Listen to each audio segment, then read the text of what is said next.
Activity sheet 21. Let understand infectious disease, spread of disease by direct contact.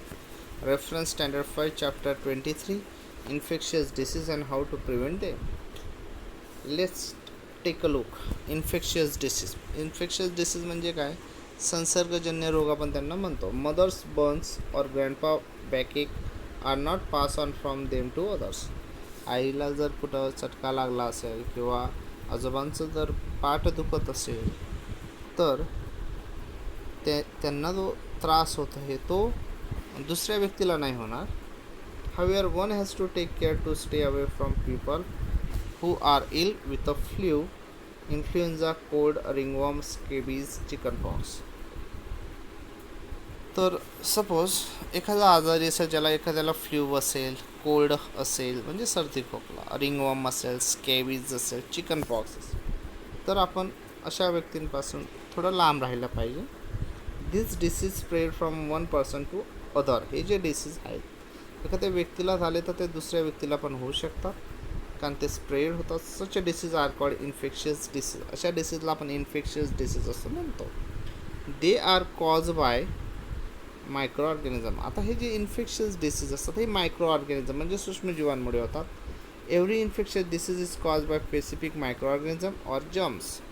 तर प्रत्येक जो infectious disease आहे तर त्याच्यासाठी एक स्पेसिफिक असे मायक्रो ऑर्गॅनिझम किंवा जर्म्स असतात, त्यांच्यामुळे होतो. When germs of particular disease enter the body and begin to grow, the person get the disease. आता हे जे जर्म्स असतात पर्टिक्युलर डिसीजचे, ते जर आपल्या बॉडीत आले तर त्यांची संख्या वाढते आणि तो डिसीजने तो व्यक्ती इन्फेक्ट होतो.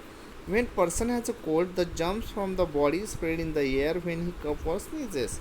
सपोज एखाद्या व्यक्तीला कोल्ड झाला आहे म्हणजे सर्दी खोकला झाला, तर त्याच्यातले जे जर्म्स आहेत तो त्याला जेव्हा शिंक येते किंवा खोकला येतो त्यावेळेस त्याच्या शरीरातले जर्म्स हे त्याच्या बॉडीच्या बाहेर येतात.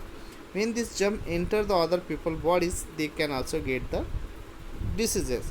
आणि हे जर्म जेव्हा दुसऱ्या व्यक्तीच्या शरीरात जातात त्या व्यक्तीलाही तो डिसीज होतो, म्हणजे कोल्ड होतो. That is the disease spread. त्यामुळे काय याला काय म्हणतो आपण की डिसीज स्प्रेड होते. Typhoid spread when it germs are pass one by a person ill with typhoid to another person. टायफॉइडचं पण असंच आहे. टायफॉइड पण याच प्रकारे स्प्रेड होतो. ते जे टायफॉइडचे जर्म्स आहेत ते एका व्यक्तीपासून दुसऱ्या व्यक्तीपर्यंत जर ट्रान्सफर झाले तर तो दुसरा व्यक्तीसुद्धा टायफॉइडने आजारी पडतो. Spread of infectious disease through air. आता बघा हे जे इन्फेक्शियस डिसीज स्प्रेड होतात तर ते एअरने सुद्धा होतात.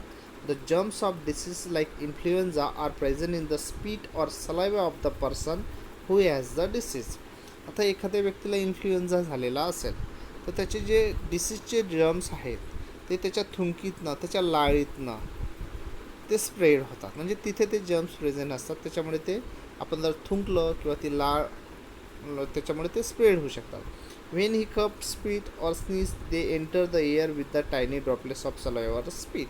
ज्या वेळेस एखाद्याला ही इन्फ्लुएन्झा झाला आहे आणि त्याला जेव्हा खोकला येतो किंवा त्याच्या थुंकीतनं किंवा त्याच्या शिंकेतनं ते जे जर्म्स असतात ते एअरमध्ये एंटर करतात आणि जे लहान ड्रॉपलेट्स आहेत सलायवाचे किंवा थुंकीचे ते एअरमध्ये मिक्स होतात. When other people breathe in that same all the germs enter their body. मग दुसरे व्यक्ती ज्या वेळेस ब्रिदिंग करतायत तर ते जे ड्रॉपलेट्स आहेत सलायवाचे किंवा स्पीटचे त्या इन्फेक्टेड पर्सनचे ते त्यांच्या शरीरात जातात. Disease of throat and chest spread through the air.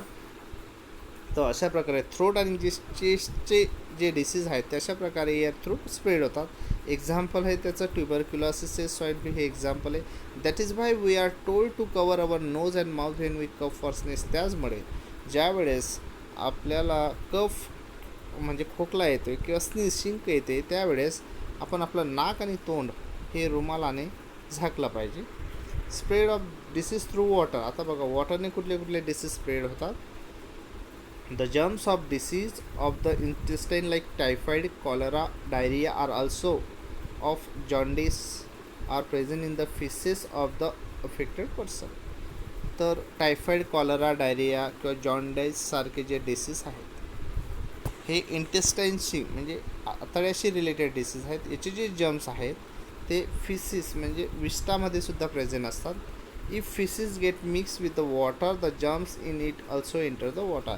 ही जी फिसेस आहे, विष्ठा आहे, ही जेव्हा पाण्यामध्ये मिक्स झाली तर त्यामुळे हे जम्प्स वॉटरमध्ये एंटर होतात. If another person drink water which has been contaminated by this germs they enter his intestine too and that person can get the disease.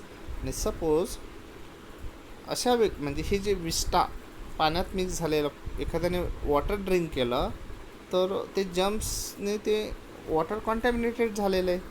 ठीक आहे, इंटेस्टाईन रिलेटेड डिसीजचे जे जम्प्स आहेत त्याच्याने ते वॉटर कॉन्टॅमिनेटेड झालेलं आहे आणि ते त्या एका व्यक्तीच्या शरीरात ते जम्प्स जातील, त्याच्या इंटेस्टाईनमध्ये जातील आणि तो व्यक्तीसुद्धा इन्फेक्टेड होईल. To prevent the spread of disease in this manner it is best to avoid washing cloth, bathing in water sources और defecating on the bank of the river etcetera. जर आपल्याला अशा प्रकारचे डिसीज स्प्रेड होण्यापासून जर विरोध करायचा असेल, याला प्रतिबंध करायचा असेल तर जिथं वॉटर सोर्सेस आहे तिथं वॉशिंग क्लोथ म्हणजे अवॉइड करायला पाहिजे. क्लोथ वॉश करण्यासाठी किंवा आंघोळ करण्यासाठी अशा ठिकाणी जायला नको, जेणेकरून ते वॉटर खराब होणार नाही. Spread of disease through food. आता बघा फूड थ्रू कशा पद्धतीने डिसीज स्प्रेड होतात. You may have heard of number of people getting gastro और diarrhoea after eating contaminated food at a function. आपण बऱ्याच वेळा ऐकलेलं आहे की एखाद्या कार्यक्रमामध्ये लोकांनी जेवण केल्यानंतर तिथं गॅस्ट्रो किंवा डायरिया वगैरे अशी साथ आली किंवा लोकांना असा त्रास झाला. You have seen flies sitting on dirt. आपण बऱ्याच ठिकाणी बघतो की जिथं घाण असते तिथं माशा ह्या बसत असतात. When they sit on faeces of person who has intestinal disease the जम्प of the disease stick to their legs. तर ह्या ज्या माशा असतात, समजा एखाद्याचं मलमूत्र असेल तिथं ह्या माशा बसल्यामुळे त्यांच्या पायाला ते जे इंटेस्टिनल डिसीजचे जम्प्स असतात ते चिपकतात. When the same flies sit on our food the jump enter the food. आणि ह्याच माशा ज्या आहेत त्या आपल्या फूडवर अन्नपदार्थावर बसल्यानंतर ते जे जम्प्स आहेत त्या फूडमध्ये एंटर होतात. If we eat that food the jump enter our body and we can get the disease.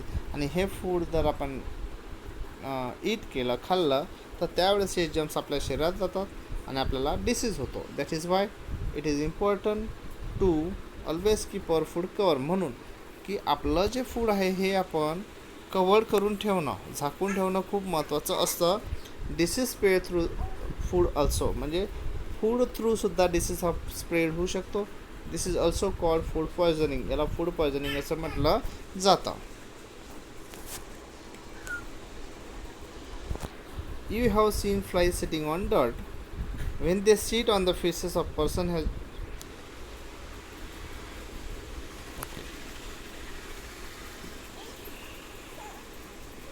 you can get malaria from the bite of certain kind of mosquito. आता आपण ऐकलेलं आहे की एका विशिष्ट प्रकारचं जे मॉस्किटोची जी प्रजाती असते त्याच्यामुळे मलेरिया कशा पद्धतीने होतो. When this type of mosquito bite someone who has malaria.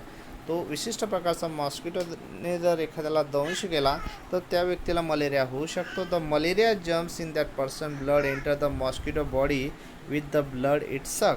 आता हा जो मलेरिया असतो हा त्या व्यक्तीला ज्यावेळेस दंश करतो त्यावेळेस त्याच्या शरीरातला रक्त तो शोषतो आणि हे जम्प्स त्या व्यक्तीच्या ब्लडमध्ये मिक्स होतात.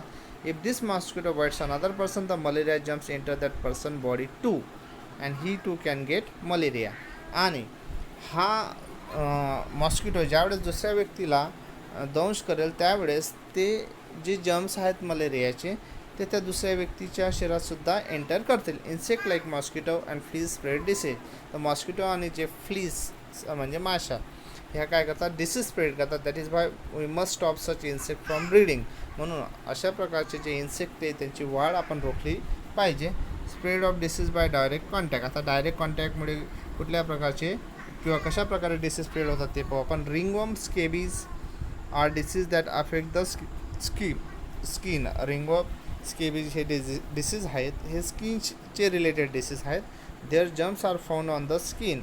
याचे जे जम्प्स असतात हे स्किनवर आढळतात. If someone else come in contact with the skin of person having the disease और wear his cloth then that person can get that skin disease to.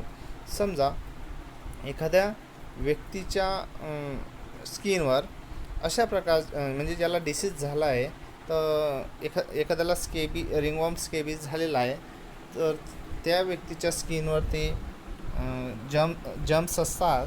आपण जर त्या व्यक्तीच्या स्किनशी कॉन्टॅक्टमध्ये आलो किंवा त्याचे कपडे आपण घातले, तर तो डिसीज आपल्याला सुद्धा होऊ शकतो. That is why it is better to avoid sharing cloth. म्हणून कपडे शेअरिंग करणे हे आपण अवॉइड केलं पाहिजे. विद्यार्थी मित्रांनो, हे तुमचं लेट्स प्रॅक्टिस. याची प्रश्नांची उत्तरे तुम्ही तुमच्या नोटबुकवर लिहून स्कूलच्या व्हॉट्सअप ग्रुपला सेंड करावी.